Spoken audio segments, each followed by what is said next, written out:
ኤርትራውያን ነበርቲ ሪያድን ከባቢኣን ብልጽግትን ሰላማ ዝዓቀበትን ኤርትራ ውሕስትን ምግባር ካብኦም ዝሕተት ከማልኡ ድልዋት ምህላዎም ገሊጾም ንሳቶም ነዚ ዝገለጹ ከም ኣካል ዓመታዊ ፌስቲቫሎም ብ30 ጥቅምቲ ምስ ላዕለዋይ ልኡኽ መንግስትን ግንባርን ሓላፊ ወኪል ሃገራዊ ድሕነት ብሪጋዴር ጀነራል አብርሃ ካሳ ኣብ ዝገበርዎ ርክብ እዮም ኣብታ ኣስታት 600 ዜጋታት ዝተሳተፈዎ ሰሚናር ብሪጋዴር ጀነራል አብርሃ ካሳ ኤርትራ ኣብ ዝሓለፈ 25 ናይ ናጽነት ዓመታት ዋላ እኳ ቀጻሊ ተጻብኦታት እንተጋጠማ ሳላ ሓያል መኸተን ጽንዓትን ናብ ውሽጥን ወጻእን ዝርከብ ህዝባን ሓይልታት ምክልኻላን ብቐንዱ ኣብ ውሽጣዊ ዓቕማ ብምምርኳስ ኩሉ መደያዊ መደባት ልምዓት ጽቡቕ ከም ዝሰጎመት ብኣብነታት ኣሰኒኡ ብዝርዝር ከም ዝገለጸ ልኡኻት ሚኒስትር ዜና ሓቢሮም ብሪጋዴር ጀነራል አብርሃ ካሳ ኣስዒቡ ዛጊድ ተሰላሲሎም ዘለው ዕማማት ሙሉኣት እዮም እኳ እንተዘይተባህለ ብሕጂ ንእንሰርሖም ዝእንፍቱን ዝሕብሩናን ከምኡውን ናብ ዝለዓለ መድረኽ ዝድርኹ ከም ዝኾኑ ብምጥቃስ ተሳታፍነት ኩሉ ዜጋ ክዓዝዝ ኣዘኻኺሮም ተሳተፍቱ ብወገኖም ንሓድነት ኤርትራን ስኒት ህዝባን ዒላማ ዝገበረ ዘመተ ጸላእትን ተጻባእትን ብንቕሓት ንምምካት ዘለዎም ቁርብነት ዳግማይ ብምርግጋጽ ውዳቢኦም ብምትዕርራይ ኣበርክቶኦም ክብ ምባል ካብ ቀዳምነታቶም ምዃኑ ኣነጺሮም ኣብ መወዳእታ ድማ ምሕያል ህዝባዊ ግንባር ብዕቱብ ክስራሓሉ ተደናጉ ዘሎ ዕደላ መሬት ጤሳ ክቀላጠፍ ኣብ ምሕደራዊ ስራሓት ዝረአ ጸገማት ዝውገደሉ ኣገባብ ክናደ ኣብ ፖለቲካዊ ዜናውን ዲፕሎማስያውን መዳያት ሓያል ጻዕሪ ክካየድ ተራ መንእሰያት ኣብ ኩሉ ሃገራዊ መደባት ልምዓት ንምዕዛዝ ቀጻሊ ሰሚናራት ክካየድ ኣብ ዕደና መሬት ዝነበረ ሓላፍ ዘላፍ ምትዕርራይን ምእረምታን ክግበረሉ ዝብሉ ለቦዋታት ኣቕሪቦም እዚ ከምዚ ኢሉ እንከሎ ኣባላት ማሕበረኮም ኤርትራውያን ነበርቲ ሪያድን ከባቢኣን ዓመታዊ ዘካይድዎ ፌስቲቫል ሓድነቶም ንምድልዳል ህሉ ኩነታት ሃገሮም ንምፍላጥ ሓቀኛ ምስለ ሃገሮም ንምንጽብራቕን ንደቆም ምስ ባህልን ክብርታትን ሕብረተሰብ ንምልላይን ብሉጽ መድረኽ ምዃኑ ኣብሪሆም ኣብቲ ኤርትራዊ ሃገራዊ ምትእኽኻብ ዝተሳተፈ ወጻእተኛታት ነየሪና ብዝሃብዎ ሓበሬታ ኣብ መንጎ ተሳተፍቲ ንዝረኣይዎ ስኒት ፍቕርን ብኣድናቖት ድሕሪ ምግላጽ ህዝቢ ኤርትራ ሃብታም ሕብራዊ ባህሊ ከም ዘለዎ ክግንዘብ ከም ዝኽኣሉ ብምጥቃስ ኣፍሪቃውያን ካብዚ ኤርትራዊ ፌስቲቫል ብዙሕ ተመክሮ ከቐስሙ ከም ዝኽእሉ ጽኑዕ እምነቶም ገሊጾም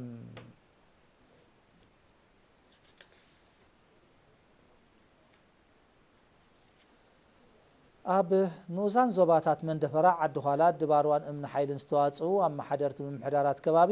ኣብ ንኡስ ዞባ ድባርዋ ብልዕሊ 12 ሚልዮን ናቕፋ ዝተሰላሰለ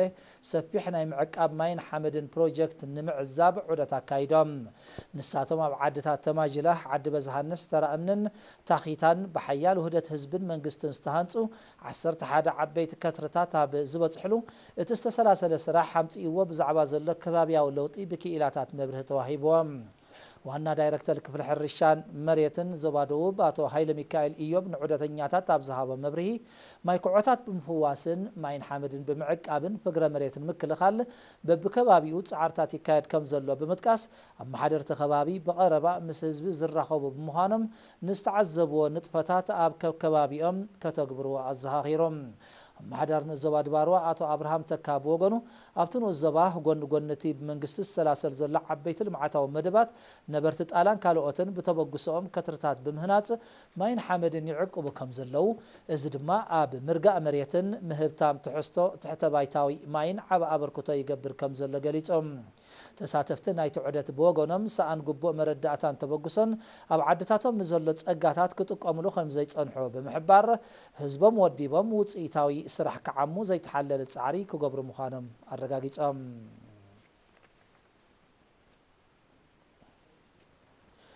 ኣብ ንኡስ ዞባ ዒላ በርዒድ ኣፍልጦ ህዝቢ ኣብ ዕቃቢ ኣግራብን እንስሳ ዘገዳምን ክብ ንምባል ዝሕግዝ ዓውደ ዘተ ብ29 ጥቅምቲ ተኻይዶም ኣብ መኽፈቲ ናይቲ ኣመሓደርቲ ከባቢታት ኣነባበርቲ ዓድን ናብ ሓለዋ ኣግራብ ዝተዋፈሩን ዝተሳተፍዎ ዓውደ ዘተ ኣመሓዳርቲ ንኡስ ዞባ ኣቶ ኣተሽም ነጋሲ ንኣገዳስነት ስነ ህይወታዊ ብዙሕነት ብሓፈሻ ዕቃቢ ኣግራብን እንስሳ ዘገዳምን ድማ ብፍላይ ዝምልከት መብርሂ ድሕሪ ምሃብ ቀጻልነቶም ንምርግጋጽን ንምስሳኖምን ተራ ኣመሓደርትን ኣነባበርቲ ዓድን ሓለዋን ክዓዝዝ ኣዘኻኺሮም ሓላፊ ጨንፈር ምቁፅጻር ኣግራብን እንስሳ ዘገዳምን ናብ ዞባ ዓንሰባ ኣቶ ደበሳይ ወልዳይ ብወገኑ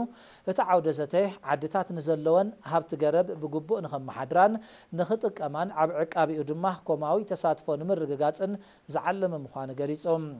ኣግራብ ቁጠባዊ ማሕበራውን ከባቢያውን ረብሓታት ከም ዘለዎ ዝጠቐሰ ኣቶ ደበሳይ ባህርያዊ ጸጋታት ውርሻ ናይ መጻኢ ወለዶታት እምበር ናይ ዝሕጂ ዘሎ ወለዶ ጥራይ ከም ዘይኮነ ብምብራህ ኣግራብ ምስ ዝበርሱ فريام حمد نفقر مريت سلزق على عن وتتاونت حرشا سلزم قلقلن هابت قربن انسسا زقدامن قصالنت بزلو اقباب كتحاز تلابيوم تساتفتو بوغنوم صعبينات برسات اقراب ترديوم اب معق ابو بزحيه لخسر حدلوات مهلاوم بمرغقات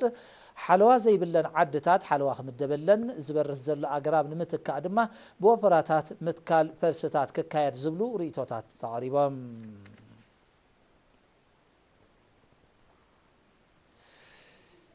شفر منستر عيون سبعة دحنة زوا مأكل زود دوبو أفلطون نقحة من أسيات تمهارو أب ملوات بحريات أب جزية جرزونان بتحنا نمسبح زعل ما استمهرو بسلاسات كمتين تمهارو بيت مرتكال عيد رجاء إسحاق تولد من التواهيبهم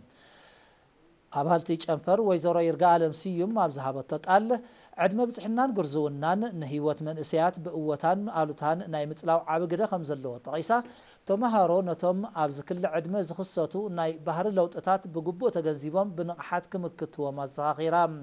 رئيس ممهر بيت مرتكال عيد رجاء إسحاق تولد مدهن ممهر كسته مسجنا بوغنو ببقوان زوهاب زلا استمهروتات بخبرتات حبرتسبم تمازيزم زنقساقسو الرمات من اسيات اب مخسكواس حجاز خمس خونه بمحبار تمهارو اب تستطقس عدمه مستوعالت كخونو ازهاغيرم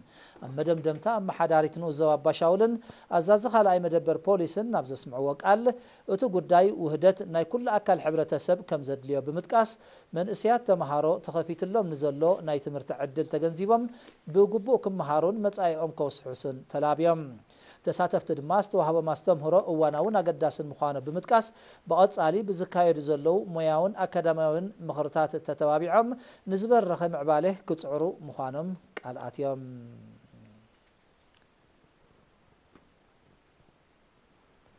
حزبي اب مكلخال جبن زغبرو متحبار كزايد ازاز مدبر بوليس نو زوبا شامبوقو مسوهابتا اغلغلوتن عبيت عدن اب زغبرو ركبا زهاخيروم مكتل تننت محرت اب جبر ميكائيل اب زهاب مبرهي حزبي اب كابيو زفصم جبن مكلخال متحباركم الزبل كاب عين حقي كملت ازخل جبننيا كمزي يله بمتقاس مس بوليس طبو ركب كهلو صويعم نسبه توساخي كاب حقو وصاي بزعبا زكايه ترافيكاو منقساسن زختلو حدغاتاتن كال سعبيناتنا ملكيتو مغلص خمزهابي كابت بوتا زبصحنا حبريتا ملكيتوم مختل تننت محرت اباب موداتا سدرابيت مسرت بيت تمرت سلازخونت ندقا بسنه مغبار كتململ ازهاخيروم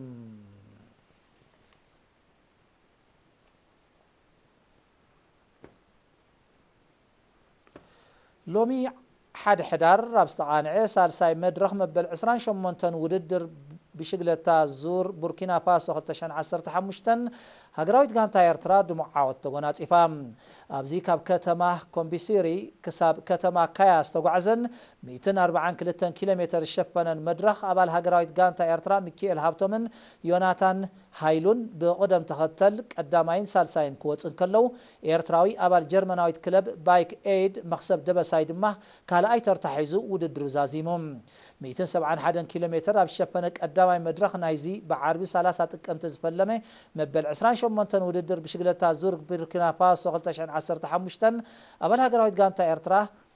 برخت يمانك قداماي كوصن كله ودغانتو تسفو من اسيوناتان هايلو سالساي ترتا كم زحازه زفلت يوم 248 كيلومتر ابشفنه كالاي مدرخ دما ابلات هاغراويت غانتا ايرترا ميكيل هابتومن يوناتان هايلون مبل 16 كم زوصو مربب حابريتا بروسايكلين اسبيرلوم ربعاي مدرخ نايزي كساب 8 حدار زقصل مبل 28 وددر بشغلتا زور بوركينا فاسو 2015 صباح كل حدار كسلاسل يوم